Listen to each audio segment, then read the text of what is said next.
Testing, testing, 1, 2, 3.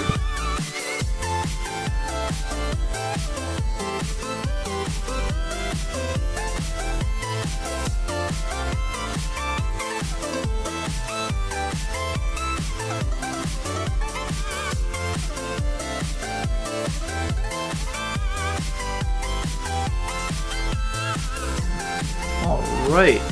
Good morning, folks. I hope we're having a pretty good day. Let me adjust some of this stuff. All right. Switch into the view where you can see. Boom, me. Hi. How are we doing, folks? Good morning, good morning, good morning.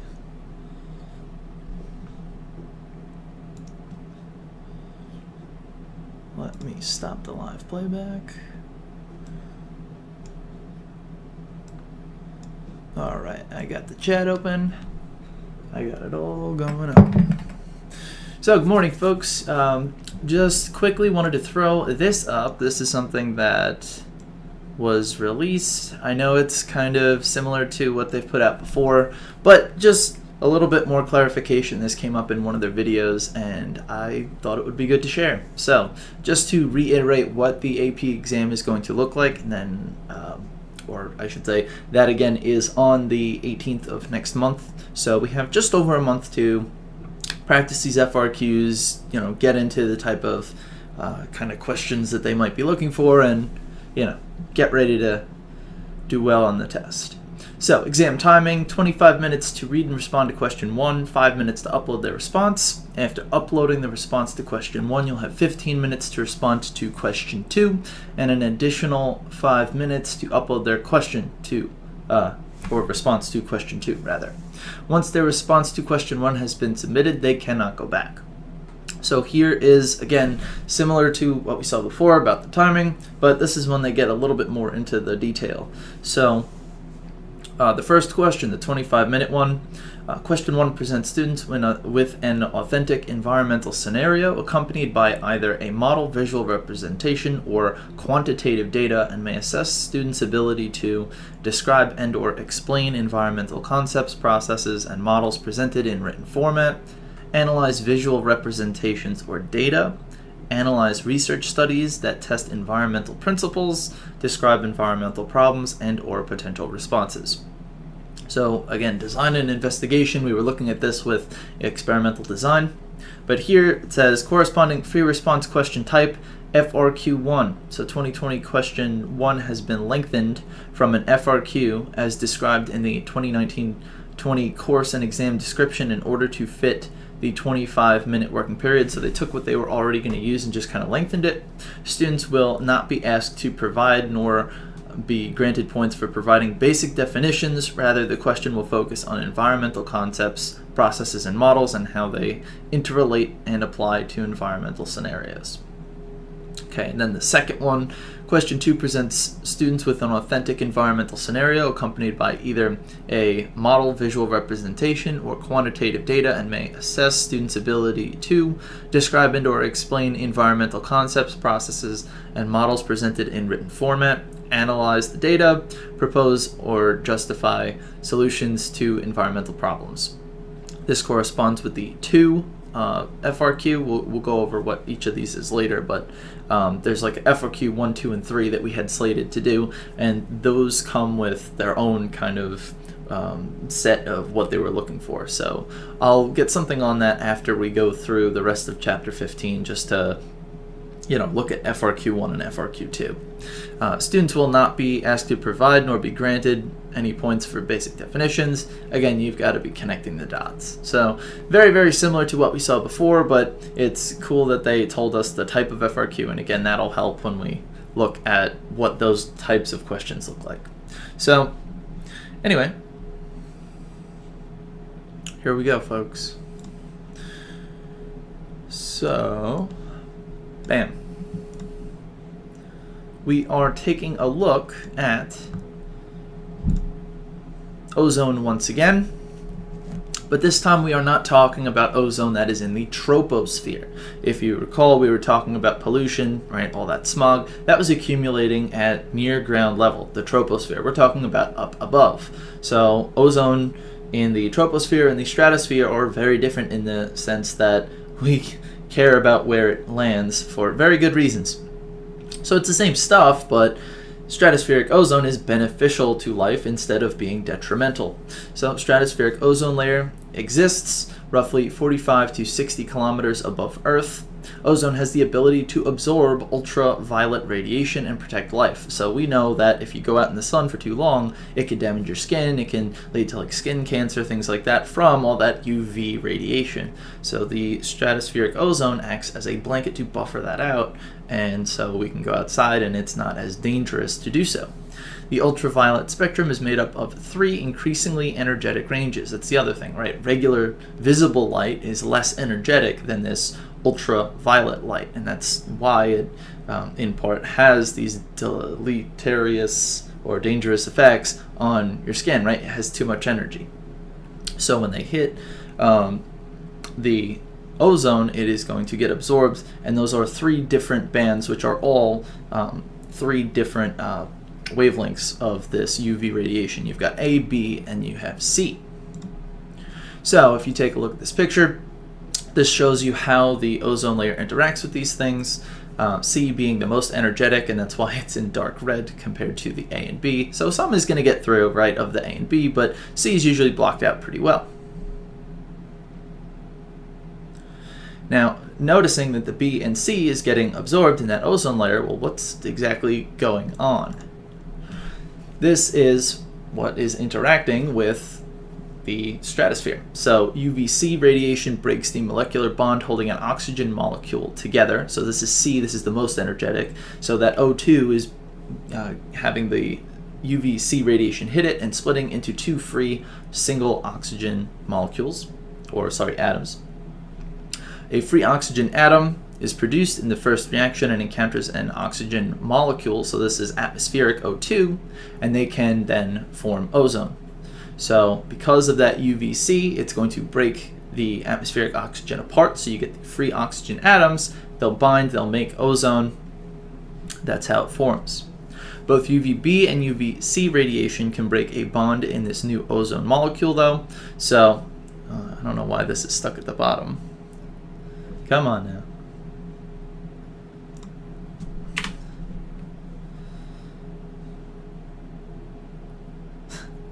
Technical difficulties.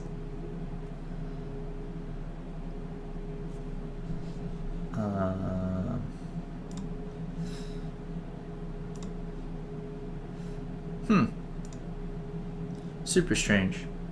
Well, anyway, both UVB and UVC are going to be able to break down that O3 back into O2 and then that free oxygen. Here, let me hit present again. I don't know why it was being so silly.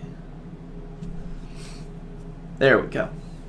So O3 plus either of those can break it back down, and so it can go through this cycle of forming and deforming up in the atmosphere.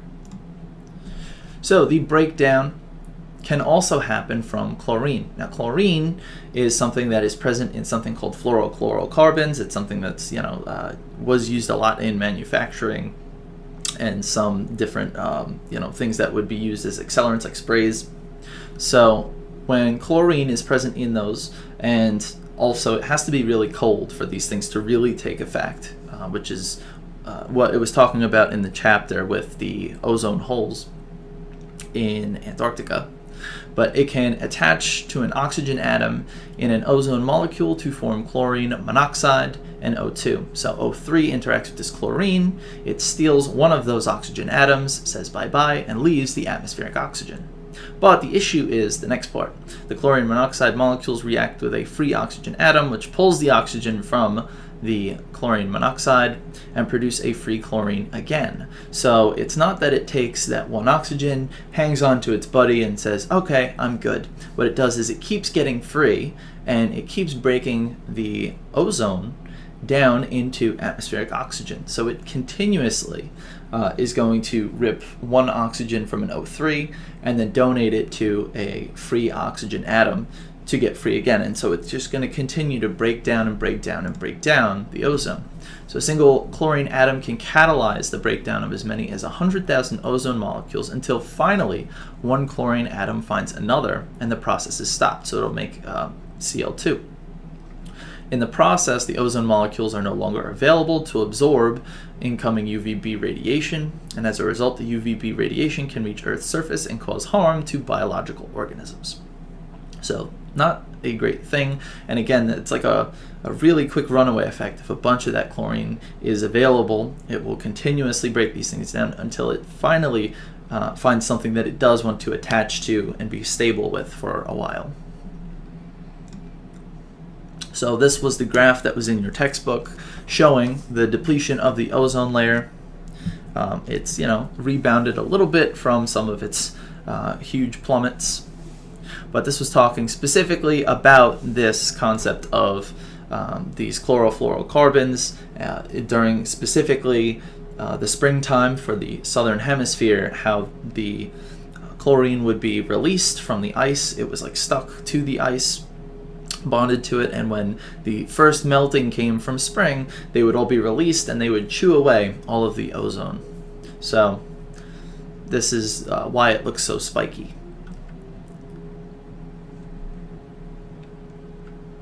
Okay, and that brings us to our last module that we will be talking about.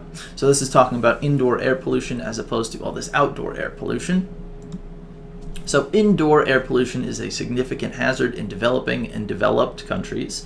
Worldwide, approximately 4 million deaths each year are attributable to indoor air pollution. 90% of those, though, are going to come from developed countries, and more than 50% are from or with children.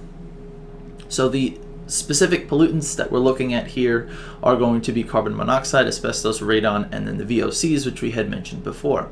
So carbon monoxide is usually going to be from malfunctioning heating equipment. It can also be from, especially in developing areas, all of the indoor, cooking. They were cooking biofuels. They were going to be using coal. Those are going to lead to carbon monoxide, which is certainly going to lead to this colorless, odorless gas that interrupts your gas exchange of oxygen in the blood, and it's going to be really dangerous because you aren't aware. There are carbon monoxide detectors that they do have available, but certainly in the developing countries they're not going to be monitoring that. They're looking to cook their food, warm their homes. They're not really thinking about that. Asbestos, a long, thin, fibrous silicate mineral with insulating properties, which can cause cancer when inhaled, formerly used as insulation in buildings. They mention in the textbook how even the removal of it can leave it lingering for a year, so you need to have some really, really good cleanup crews to make sure that it is not, in this airborne form, just lingering. We've had a lot of places that I know of in my time on this earth closed down because of asbestos. They clean it, they leave it closed down for a little while, and then eventually they reopen it. But it's always something, I think, in the public mind, that if there's asbestos, it's like this huge, big deal.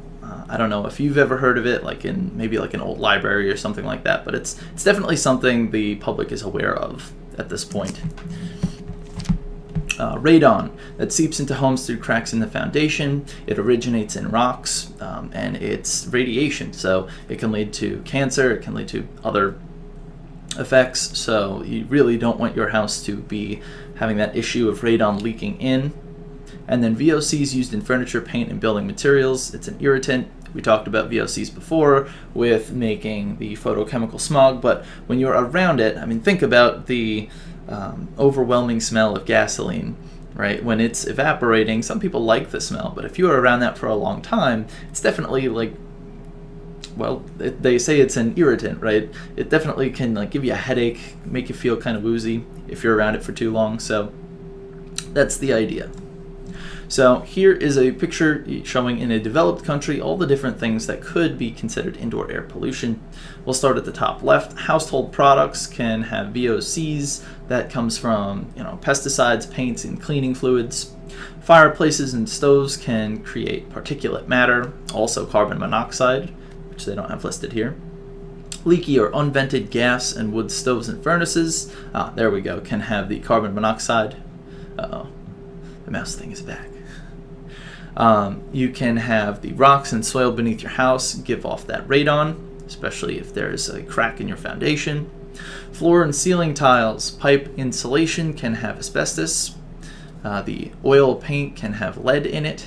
We don't really use leaded paints too much anymore, but older houses can certainly have that. Tobacco smoke is going to be toxic or carcinogenic if there's a smoker in the household. And then furniture, carpets, foam insulation, and pressed wood can also have those VOCs. So there's a lot of little things, and if your house is getting air moving through it, if it's well ventilated, it's probably not too big of an issue. But these are definitely indoor air pollutants that can lead to some pretty serious things, especially radon if it's unchecked. So looking at radon specifically, these are the different places where you can find that radon is high, medium, low in terms of the underlying bedrock. So it's something that they monitor, they can look for. They've got all sorts of technology to do so. And just sealing and making sure that your house is on an uncracked foundation and it's not having any of that kind of stuff come in, you're all set.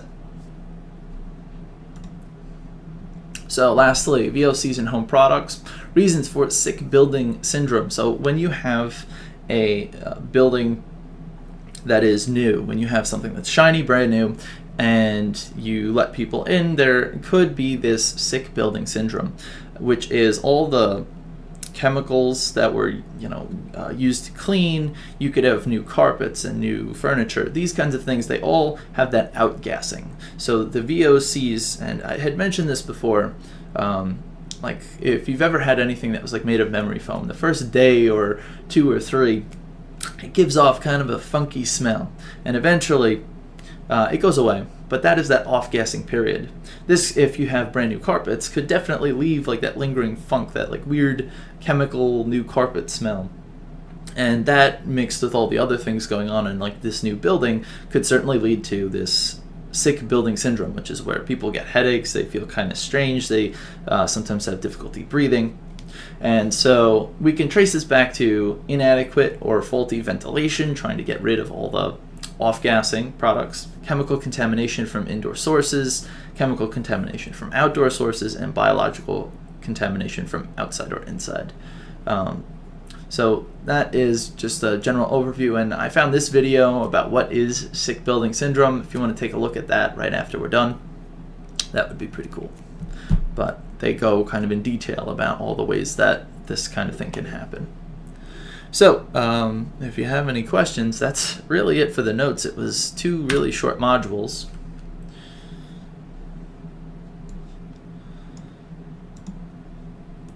Happy to hang around and answer questions, but the one thing that I did want to pull up was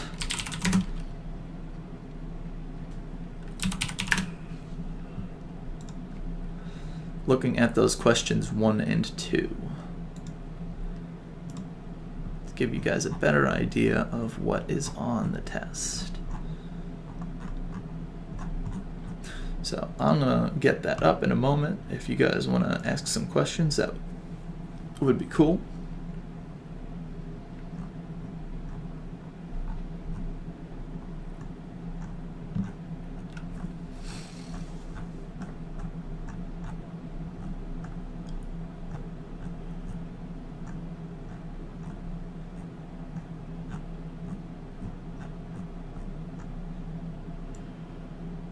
Page is that on?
kind of the same stuff that we just saw, but this is straight from their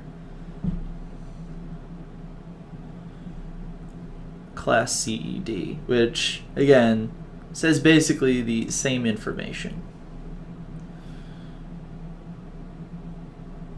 So this is the question 1, which they've lengthened to be 25 minutes instead of the about 22 minutes. And then for your response, question 2. But see, question 3, they're saying analyze an environmental problem, doing calculations, right? 1 and 2 don't say anything about calculations. So I guess if anything, it just reinforces the fact that we're definitely not doing anything with calculations. It's just all reading data and coming up with solutions using, your words.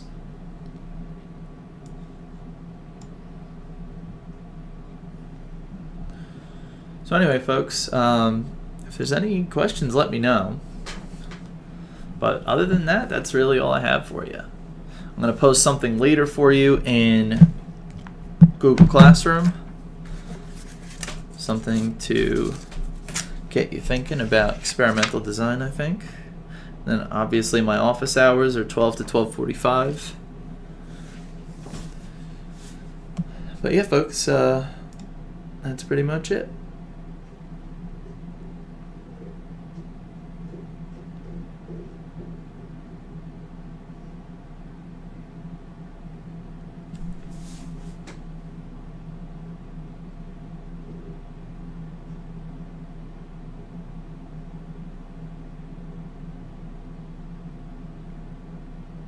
All right, well, you can always reach me at those office hours, shoot me an email.